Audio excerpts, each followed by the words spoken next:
And moving to some other stories, in France's municipal elections, the socialists have held firm in the country's major urban centers, retaining power in Paris and Marseille. And this offers a boost to the mainstream left parties ahead of next year's presidential race. In the French capital, socialist candidate Emmanuel Grégoire has been elected as mayor, defeating conservative rival Rachida Dati after assuming victory. Based on early results, Grégoire rode his bicycle to the city hall, where he was given the keys to the city by outgoing mayor Anne Hidalgo.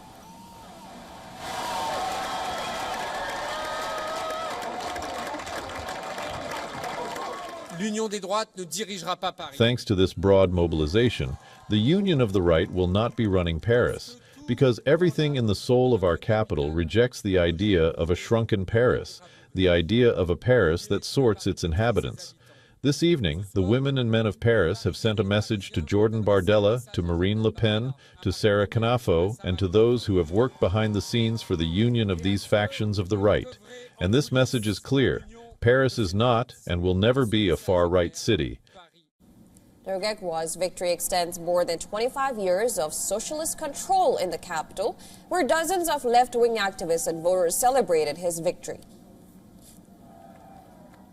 The election followed a tense campaign that saw Grégoire accuse President Emmanuel Macron of meddling in local politics. The socialist frontrunner had taken a commanding lead with more than 12 points ahead of Dati, who served as culture minister under Macron. I failed to convince people sufficiently that change was not only possible, but above all, necessary.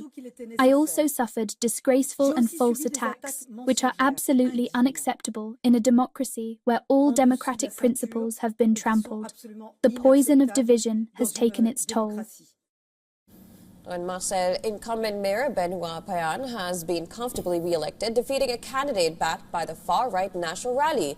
The result reinforces the left's position in France's second-largest city, where the far-right had been targeting a breakthrough. I want to tell you that I am aware of the magnitude of the task, and that I am also aware of the honor bestowed upon me this evening. I am aware of the responsibility that, in the current situation of the country, is mine here and ours in Marseille.